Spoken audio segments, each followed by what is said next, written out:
Learners, welcome to English learn. आज से हम ग्रामर के सबसे इम्पोर्टेंट टॉपिक की सीरीज स्टार्ट करने वाले हैं जो कि आपके स्पोकन का बेस है। ठीक है, तो आप समझ गए होंगे हम किसके बारे में बात कर रहे हैं। जी हाँ, आज से हम टेंस की सीरीज स्टार्ट करने वाले हैं। तो ये सीरीज आपके लिए बहुत इंपॉर्टेंट होगी। ये सिर्फ आपके एग्जाम में आपको हेल्प नहीं करेगी, अगर आप स्पोकन सीखना चाहते हैं तो भी ये बहुत इंपॉर्टेंट है।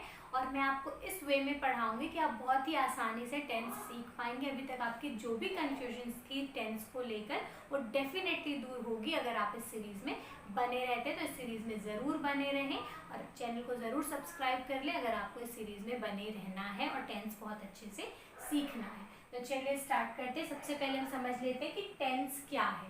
ठीक है, टेंस को आपको पता ही होगा, हिंदी में क्या कहते हैं, काल। तो काल क्या है, टेंस क्या है। Tense is a form of verb which shows the time of an action. ठीक है, टेंस क्या है, वर्ब का ही फॉर्म होता है जो हमें ये बताता है कि जो एक्शन हो रहा है वो कब हो रहा है, प्रेजेंट में हो रहा है, पास्ट में हो चुका है या फ्यूचर में होगा। ठीक है, तो टेंस क्या होते हैं, ये वर्ब का ही एक फॉर्म होता है। तो इस हिसाब से टेंस कितने टाइप के होते हैं, present tense, past tense and future tense. ठीक है, वर्तमान, भूत और भविष्य काल, ये है इनके सब डिविजन्स। हर टेंस का ये 4 सब डिविजन होता है। क्या क्या, सिंपल और इनडेफिनिट टेंस, प्रोग्रेसिव और continuous tense, perfect tense and perfect continuous tense. तो इनमें क्या डिफरेंस है, सिंपल और इनडेफिनिट टेंस को हिंदी में हम कहते हैं अनिश्चित। ठीक है, इनडेफिनिट टेंस का मतलब क्या होता है, अनिश्चित, मतलब जिस कार्य का कोई निश्चित समय नहीं है। जैसे प्रेजेंट में हम हैबिट की बात करते हैं कि मैं ये काम करती हूँ। ठीक है, तो वहाँ पे हैबिट की बात हो रही, कोई निश्चित नहीं है। फ्यूचर की जब हम बात करते हैं तो क्या बोलते हैं, मैं ये काम करूँगी, गी आ गया, फ्यूचर की बात हो रही, ये भी निश्चित ही। पास्ट की हम बात करते हैं तो क्या बोलते हैं, मैंने ये कार्य किया। ठीक है, तो यहाँ पे ये चीज़ निश्चित नहीं है, इसलिए इस टेंस को कहते हैं इनडेफिनिट टेंस, अनिश्चित काल। फिर दूसरा है प्रोग्रेसिव या कंटिन्यूस। नाम से ही सजेस्ट हो रहा है, कंटिन्यूस मतलब क्या होता है, लगातार, मतलब जो एक्शन है वो हो रहा है, रहा इसको इंडिकेट करता है। रहा का मतलब क्या होता है कि जो एक्शन है वो अभी कंटिन्यूटी में है, हो रहा है। अब इसके साथ अगर हम है जोड़ देते हैं तो प्रेजेंट में हो रहा होता है वो एक्शन। अगर हम था जोड़ देते हैं मतलब पास्ट में हो रहा था। और अगर हम फ्यूचर की बात कर रहे हैं तो गा जोड़ देंगे, हो रहा होगा। तो रहा इसमें कंपलसरी, कंटिन्यूस किसको इंडिकेट करता है, रहा। रहा क्या दिखा रहा है कि जो एक्शन है वो हो रहा है, हो रहा था, हो रहा होगा। ठीक है, तो हा, था और ग इंडिकेट करता है कि फ्यूचर है, पास्ट है या प्रेजेंट है। थर्ड है आपका परफेक्ट टेंस। परफेक्ट का मतलब होता है निश्चित, मतलब चुका, हो चुका है। परफेक्ट टेंस में हम किसकी बात करते हैं, जो एक्शन कंप्लीट हो चुका है लगा दिए मतलब अभी अभी प्रेजेंट में कंप्लीट हुआ है। अगर हो चुका था लगा दिए मतलब पास्ट में कंप्लीट हो चुका था। और अगर हो चुका होगा लगा रहे मतलब हम एक संभावना दिखा रहे कि इस समय तक ये कार्य हो चुका होगा। ठीक है, तो ये क्या इंडिकेट करता है, चुका, मतलब कोई एक्शन कंप्लीट हो चुका, खत्म हो चुका। अब इसके साथ है जोड़ देंगे तो प्रेजेंट हो जाएगा, था जोड़ देंगे पास्ट हो जाएगा, गा जोड़ देंगे फ्यूचर हो जाएगा। ठीक है, परफेक्ट कंटिन्यूस, परफेक्ट कंटिन्यूस, तो यहाँ पे देखिए परफेक्ट भी है, कंटिन्यूस भी। परफेक्ट का मतलब होता है निश्चित और कंटिन्यूस का मतलब होता है लगातार। तो यहाँ पे क्या दिखा रहा है कि कोई काम परफेक्ट भी है और कंटिन्यूस में भी। तो परफेक्ट का मतलब है कि जो काम कब से शुरू हुआ, एक निश्चित टाइम बता दिया जाएगा। जैसे हम एक ही सेंटेंस को कंटिन्यूस में भी बोल सकते हैं, परफेक्ट कंटिन्यूस में भी बोल सकते हैं। दोनों में डिफरेंस क्या है, परफेक्ट कंटिन्यूस में हम एक पर्टिकुलर टाइम की बात करते हैं कि जो एक्शन हो रहा है वो कब से शुरू हो रहा है। तो निश्चित का मतलब ही यही है कि कार्य कब से चल रहा है ये बता देंगे। जैसे आई एम राइटिंग, मैं लिख रही हूँ, ये सिंपल कंटिन्यूस है, हमने टाइम की बात नहीं की कि मैं लिख रही हूँ, कब से लिख रही हूँ ये नहीं बताया। अगर हम उसमें टाइम भी ऐड कर दें, I am writing a letter since morning, सुबह से लिख रही हूँ, टाइम बता दिया हमने। तो यहाँ पे परफेक्ट क्या हो गया, जो हमने टाइम बताया कि मॉर्निंग, तो ये हो गया परफेक्ट। और कंटिन्यूस में और अभी तक चल रहा है इसलिए क्या हो जाता है परफेक्ट कंटिन्यूस। तो ये डिफरेंस है तीनों टेंस में। ठीक है, अब इन्हीं के सब डिविजन्स होते हैं, ये 4 सब डिविजन्स। अफर्मेटिव, जिनको हम हिंदी में कहते हैं सकारात्मक, ठीक है, जिसमें हम सिंपली स्टेटमेंट देते हैं सकारात्मक। नेगेटिव, नकारात्मक, जो नॉट को इंडिकेट, जो एक्शन नहीं को इंडिकेट करता है, ठीक है, ना को प्रेजेंट करता है नॉट। इंटरोगेटिव जिसमें हम प्रश्न पूछते हैं, ठीक है, प्रश्नवाचक। और इंटरोनेगेटिव जिसमें हम प्रश्न भी पूछते हैं और नकारात्मक भी होता है। जैसे अफर्मेटिव का क्या होगा, मैं लिखती हूँ, आई राइट। नेगेटिव का क्या होगा, आई डू नॉट राइट, मैं नहीं लिखती हूँ। इंटरोगेटिव में क्या होगा, डू आई राइट, क्या मैं लिखती हूँ। और इंटरनेगेटिव में क्या होगा, डू आई नॉट राइट, क्या मैं नहीं लिखती हूँ। तो इस तरह से ये इनके सब डिविजन्स हैं। तो हम एक एक करके सारे टेंस को डिटेल में देखेंगे। सबसे पहले हम देखते हैं सिंपल और इंडेफिनेट टेंस, ठीक है। सबसे पहले हम इस टेंस को देखेंगे तीनों के साथ, present indefinite, past indefinite and future indefinite, ठीक है। तो चलिए सबसे पहले देखते हैं present indefinite tense. Present indefinite tense में हम किसकी बात करते हैं, प्रेजेंट की हैबिट की बात करते हैं और यूनिवर्सल ट्रुथ की बात करते हैं, ठीक है। प्रेजेंट की हैबिट मतलब जो काम हम करते हैं, ता है, ती है, ते है, इसका आइडेंटिफिकेशन हम कैसे आइडेंटिफाई करेंगे, कैसे पहचानेंगे प्रेजेंट इंडेफिनेट टेंस को। जहाँ पे भी हम हिंदी में ता है, ती है, ते है से हम एंड होता है सेंटेंस का, मतलब वो क्या है, प्रेजेंट इंडेफिनेट टेंस है, हैबिट की बात हो रही है।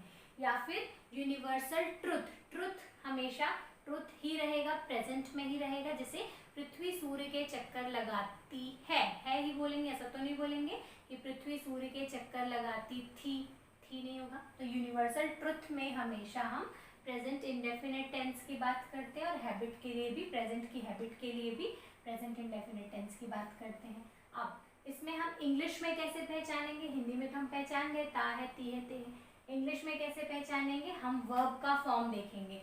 वर्ब का या तो फर्स्ट फॉर्म होगा या फिर वर्ब का फिफ्थ फॉर्म होगा, ठीक है। प्रेजेंट इंडेफिनेट टेंस में या तो वर्ब का फर्स्ट फॉर्म होगा या फिफ्थ फॉर्म होगा। अब वर्ब का फिफ्थ फॉर्म क्या होता है, वर्ब के फर्स्ट फॉर्म में ही जो हम एस, ईएस, आईईएस ऐड करते हैं वो कहलाता है वर्ब का फिफ्थ फॉर्म, ठीक है। अब वर्ब का फिफ्थ फॉर्म और वर्ब का फर्स्ट फॉर्म किन किन सब्जेक्ट्स के साथ यूज होता है, तो देखिए वर्ब का फर्स्ट फॉर्म हम कौन से सब्जेक्ट्स के साथ यूज करते हैं, प्लूरल सब्जेक्ट्स के साथ। प्लूरल सब्जेक्ट्स क्या होते हैं, आई, यू, वी, दे, या कोई भी प्लूरल नाउन जो एक से ज्यादा है वहां पर हम वर्ब का फर्स्ट फॉर्म यूज करते हैं। और फिफ्थ फॉर्म किनके साथ यूज करते हैं, सिंगुलर सब्जेक्ट्स के साथ। सिंगुलर सब्जेक्ट्स क्या क्या होते हैं, ही, शी, इट, किसी का नाम हो सकता है या कोई भी सिंगुलर नाउन मतलब जो एक है उसके साथ हम वर्ब का फिफ्थ फॉर्म यूज करते हैं। इसको अच्छे से समझ लीजिए, अच्छे से याद कर लीजिए। वर्ब का फर्स्ट फॉर्म प्लूरल सब्जेक्ट्स के साथ और वर्ब का फिफ्थ फॉर्म मतलब एस, ई, एस, आई, एस वाला फॉर्म सिंगुलर सब्जेक्ट्स के साथ यूज करते हैं, ठीक। स्ट्रक्चर देखिए, सबसे पहले होगा सब्जेक्ट, फिर वर्ब का फर्स्ट फॉर्म या फिफ्थ फॉर्म, फिर ऑब्जेक्ट, ठीक है। प्रेजेंट परफेक्ट इंडेफिनिट के अफर्मेटिव सेंटेंस में क्या होगा, सब्जेक्ट होगा, वर्ब का फर्स्ट फॉर्म या फिफ्थ फॉर्म होगा, फिर ऑब्जेक्ट होगा। इसी को जब हम नेगेटिव बनाएंगे तो क्या होगा, सब्जेक्ट होगा, डू या डज लगेगा हेल्पिंग वर्ब, फिर नॉट लगेगा वर्ब का फर्स्ट फॉर्म, फिर ऑब्जेक्ट, ठीक है। एक चीज याद रखना, जब हम डू, डज या डिड लगाते हैं तो उसके साथ हमेशा वर्ब का फर्स्ट फॉर्म ही यूज होगा, ठीक है। डू, डज, डिड के साथ हमेशा ही वर्ब का फर्स्ट फॉर्म होगा। जैसे यहाँ पे फिफ्थ फॉर्म था, अगर हम इसको नेगेटिव बना रहे हैं, डू यूज कर रहे हैं, डज यूज कर रहे हैं, तो वो क्या हो जाएगा, वर्ब का फर्स्ट फॉर्म हो जाएगा जब हम नेगेटिव बनाएंगे। एग्जाम्पल देखिए, जैसे हमने कहा आई रीड, मैं पढ़ता हूँ, ये क्या है, अफर्मेटिव है, ठीक है। इसी का हम नेगेटिव बनाएंगे तो क्या हो जाएगा, आई डू नॉट राइट, तो यहाँ पे हमने हेल्पिंग वर्ब क्या लगा दिया, डू।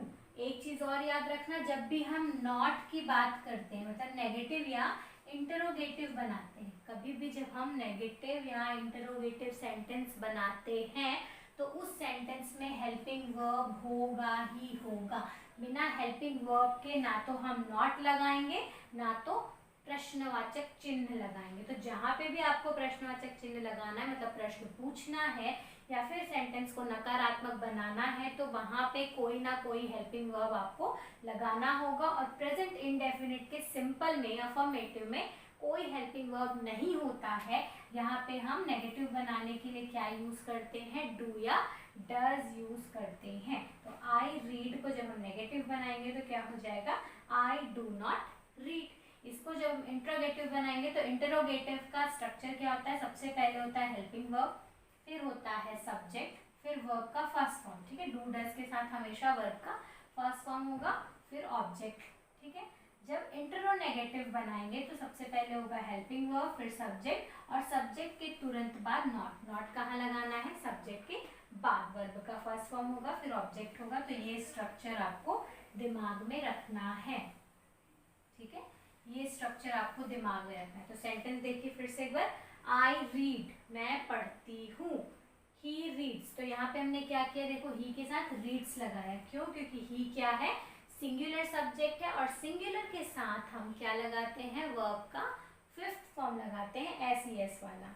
नेगेटिव बनाएंगे, आई डू नॉट रीड, मैं नहीं पढ़ती हूँ, ही डज नॉट रीड, ठीक है। अब यहाँ पे एक चीज और ध्यान देना, डू डज। डू और डज किनके साथ लगता है? जिनके साथ हम वर्ब का फर्स्ट फॉर्म यूज करते हैं उसके साथ लगता है डू, और जिनके साथ हम वर्ब का फिफ्थ फॉर्म यूज करते हैं उनके साथ लगता है डज। मतलब सिंगुलर के साथ हम डज यूज करते हैं नेगेटिव बनाने के लिए, और प्लूरल के साथ डू यूज करते हैं, ठीक है। तो सेंटेंस को एक बार और समझ लीजिए, I read, I do not read, do I read, देखो हेल्पिंग वर्ब पहले आ गया डू, फिर ये हो गया सब्जेक्ट आई, फिर ये हो गया वर्ब डू आई रीड, और ऑब्जेक्ट भी आप ऐड कर सकते हैं book, do I read a book, क्या मैं एक बुक पढ़ती हूँ। Do I not read a book, क्या मैं एक बुक नहीं पढ़ती हूँ, ठीक है।